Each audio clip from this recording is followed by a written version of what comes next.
نحمده ونصلي على رسوله الكريم أما بعد فأعوذ بالله من الشيطان الرجيم بسم الله الرحمن الرحيم قل يا عبادي الذين أسرفوا على أنفسهم لا تقنطوا من رحمة الله إن الله يغفر الذنوب جميعا إنه هو الغفور الرحيم صدق الله العظيم۔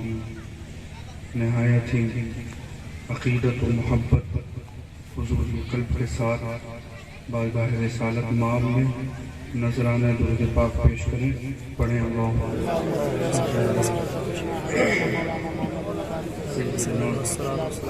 محمد وعلی محمد وسلم صلاۃ و سلام علیک یا رسول اللہ صلی اللہ تعالی علیہ وسلم۔ دیکھیں شہ بطحا جو عنایت کی نظر سے، دیکھیں شہ بطحا جو عنایت کی نظر سے، کیا کیا نہ ٹلے آئیں بلائیں میرے سر سے، کیا کیا نہ ٹلے آئیں بلائیں میرے سر سے، اور صدقے تیرے شان کریمی کے میں آقا، صدقے تیرے اس شان کریمی کے میں آقا، محروم نہ لوٹا کوئی سائل تیرے در سے، محروم نہ لوٹا کوئی سائل تیرے در سے۔ اور ایک وہ کہ رہا جن کو تیرا دور میسر، ایک وہ کہ رہا جن کو تیرا دور میسر، ایک ہم کہ تیرے لمحے دیدار کو ترسے، ایک ہم کہ تیرے لمحے دیدار کو ترسے۔ اور بغداد و نجف کربلا و مشہد ہو یا کہ اجمیر، بغداد و نجف کربلا و مشہد ہو یا کہ اجمیر، کیا سلسلہ فیض چلا ہے تیرے گھر سے، کیا سلسلہ فیض چلا ہے تیرے گھر سے، کیا سلسلہ فیض چلا ہے تیرے گھر سے۔ اور محشر میں نصیر آئے ہیں وہ بحر شفاعت، محشر میں نصیر آئے ہیں وہ بحر شفاعت، ممکن نہیں آج ابر کرم کھل کے نہ برسے، ممکن نہیں آج ابر کرم کھل کے نہ برسے، ممکن نہیں آج ابر کرم کھل کے نہ برسے۔ حضرت سفیان ثوری رحمۃ اللہ علیہ کعبہ شریف کا طواف فرما رہے تھے، اور ان کے آگے ایک شخص تھا، وہ بھی طواف کر رہا تھا۔ حضرت سفیان ثوری نے دیکھا کہ وہ بجائے تسبیح و تہلیل کے صرف درود پاک پڑھ رہا ہے، صرف درود پاک پڑھ رہا ہے، بجائے کوئی تسبیح و تہلیل کے صرف درود پڑھ رہا ہے۔ تو حضرت سفیان ثوری نے اس جوان سے پوچھا کہ تم بجائے تسبیح و تہلیل کے صرف درود پڑھ رہے ہو؟ اس جوان نے پوچھا کہ آپ کون ہیں، آپ کا کیا نام ہے؟ تو حضرت نے فرمایا کہ میں سفیان ثوری ہوں۔ تو وہ جوان جان گیا کہ یہ اللہ کے مقرب بندے ہیں۔ اس نے فرمایا کہ آپ اللہ کے مقرب بندے ہیں، اس وجہ سے میں یہ راز کی بات آپ کو بتاتا ہوں کہ میں جب کعبہ شریف کے طواف کے لیے آ رہا تھا تو میرے ساتھ میرے والد بھی تھے، اور راستے ہی میں ان کی طبیعت کافی علیل ہوئی۔ میں نے بہت کوشش کی بچانے کی، لیکن اللہ کی مرضی نہ تھی، اور اللہ کی مرضی سے ان کا انتقال ہو گیا۔ جب وقت انتقال ان کا چہرہ بالکل سیاہ ہو گیا، میں نے انا للہ و انا الیہ راجعون پڑھ کر ان کے چہرے کو ڈھک دیا، اور اسی فکر میں مجھے نیند آ گئی۔ میں نے خواب میں دیکھا کہ ایک نہایت ہی حسین شخص تشریف لے آئے، اور ایسا حسن تھا کہ میں نے اتنا حسین اس سے پہلے کسی کو دیکھا نہیں تھا۔ وہ اپنی سیاہ زلفیں اور حسین چہرے والا شخص تشریف لے آئے، اور انہوں نے میرے والد کی طرف اشارہ کیا۔ جیسے ہی انہوں نے میرے والد کی طرف اشارہ کیا تو میرے والد کا چہرہ روشن ہو گیا، سفید ہو گیا. اور جب وہ تشریف لے جانے لگے تو میں نے ان سے پوچھا، ان کے دامن کو پکڑا اور عرض کی کہ آپ کون ہیں؟ تو انہوں نے فرمایا کہ تم نے مجھے نہیں پہچانا، میں محمد ابن عبداللہ صاحب قرآن ہوں. تمہارے حضور نے فرمایا کہ تمہارے والد بہت گنہگار تھے، لیکن ان میں خصوصیت تھی کہ وہ مجھ پر درود پڑھتے تھے، اور جو کوئی مجھ پر درود پڑھتا ہے اور ہر مصیبت میں اس کی فریاد کرتا ہوں. حضور کی محبت میں درود پڑھنا یہ نجات کا ذریعہ ہے، مغفرت کا ذریعہ ہے. اور ہمیں اپنی نمازوں پر یقین نہیں ہے، اپنے روزوں پر یقین نہیں ہے، اپنی نیکیوں پر یقین نہیں ہے. ہمیں اگر ہم بخشے جائیں گے تو صرف پیغمبر کی نسبت سے بخشے جائیں گے، حضور پر درود پڑھنے کی بدولت بخشے جائیں گے. اگر ہماری مغفرت ہوگی تو صرف اس لیے ہوگی کہ ہم امت محمدی میں سے ہیں. نہایت ہی عقیدت اور خلوص کے ساتھ ایک مرتبہ اور درود پڑھیں. اللہم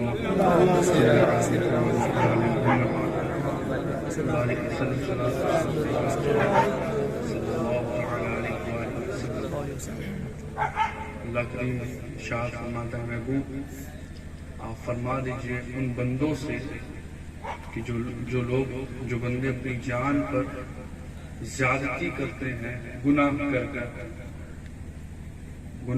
کے جو بندے اپنی جان پر زیادتی کرتے ہیں ان سے فرمائیے کہ لا تقنطوا من رحمت اللہ کی رحمت سے نا امید نہ ہو. ان اللہ یغفر الذنوب جميعا، اللہ تعالیٰ تمام گناہوں کو بخش دیتا ہے. انہ هو الغفور الرحیم، اور وہی بخشنے والا مہربان ہے.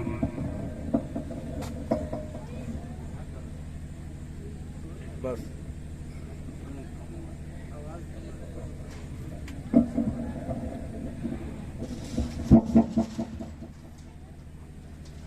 کیا فرمایا کہ ان بندوں سے کہیے کہ جو اپنی جان پر زیادتی کرتے ہیں گناہ کر کے. کبھی کبھی ایسا ہوتا ہے کہ اتنا زیادہ گناہ ہو جاتا ہے اور شرمندہ ہو کر ہم بیٹھتے ہیں، اور اکثر ہماری زبان سے یہ نکل جاتا ہے کہ اتنا گناہ کر چکا ہوں، پتہ نہیں اللہ بخشے گا بھی کہ نہیں.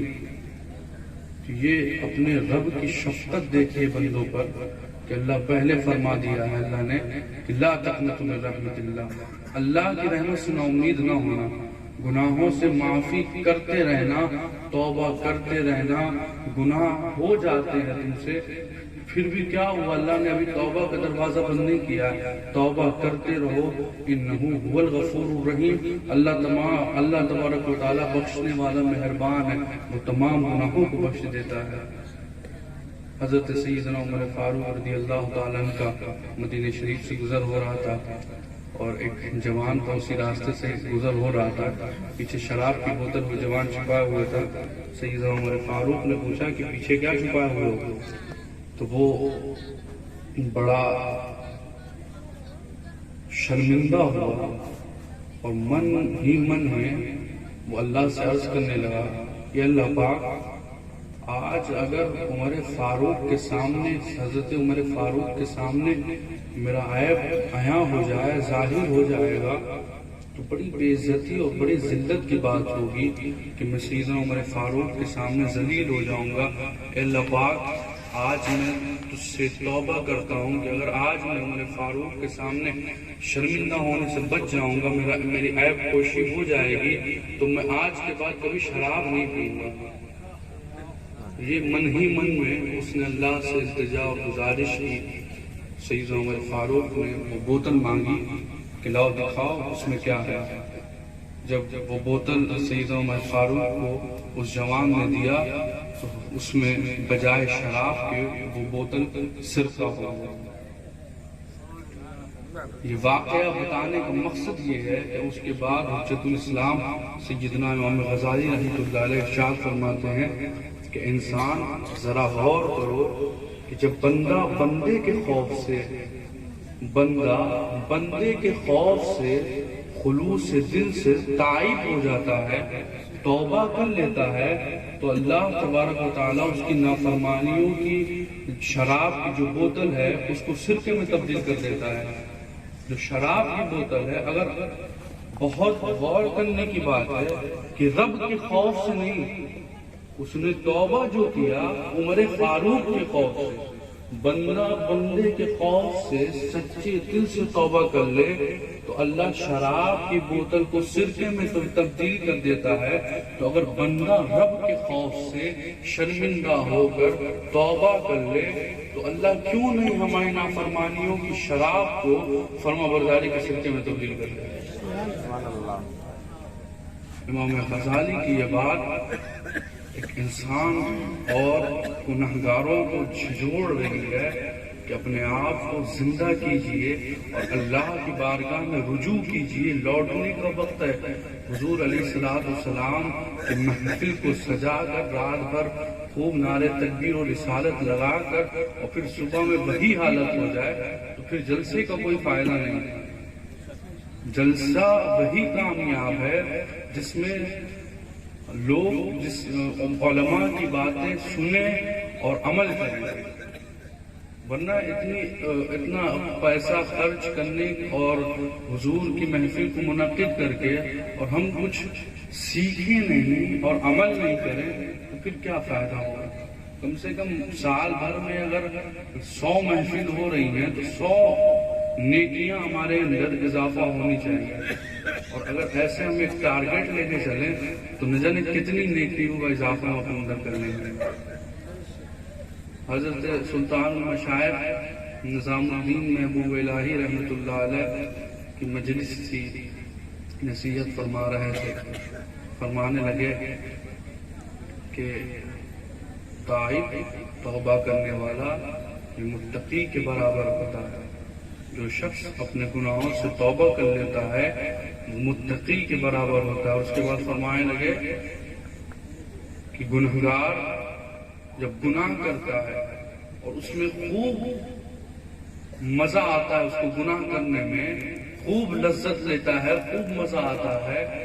جب وہ شخص توبہ کر لیتا ہے اور جب توبہ کرتا ہے اور نیکیاں کرنے لگتا ہے اور نیکیوں میں بھی خوب لذت محسوس کرتا ہے، خوب اسے مزہ آتا ہے، تو اللہ محبوب الہی فرماتے ہیں کہ اللہ تعالیٰ وہ جو نیکیاں کر رہا ہے اس میں جو لذت آ رہی ہے نا، اللہ تبارک و تعالیٰ اس لذت کے وسیلے سے انسان کے گناہوں کے کھلیان جلا ڈالے.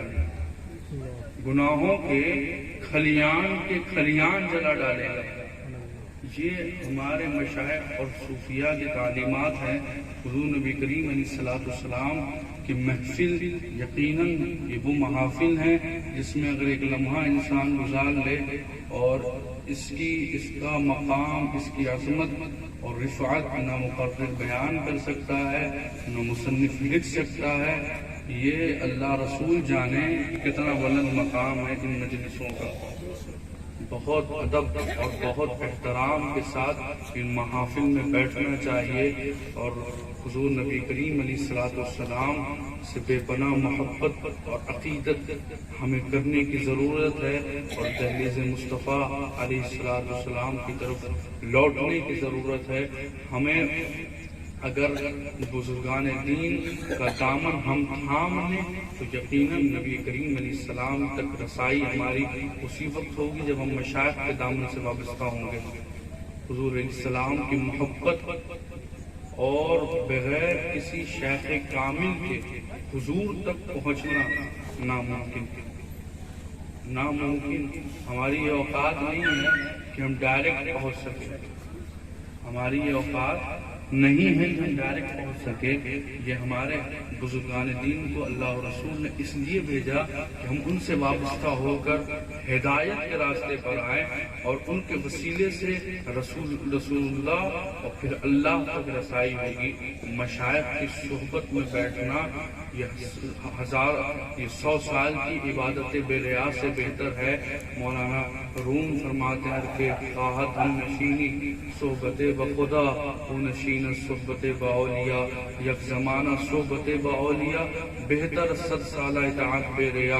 مشائخ اور بزرگان دین کی صحبت میں اگر تم اللہ کے ساتھ بیٹھنا چاہو تو مشائخ اور بزرگوں کے ساتھ ہم نشین رہو، بیٹھا کرو، ان کی صحبت میں بیٹھا کرو۔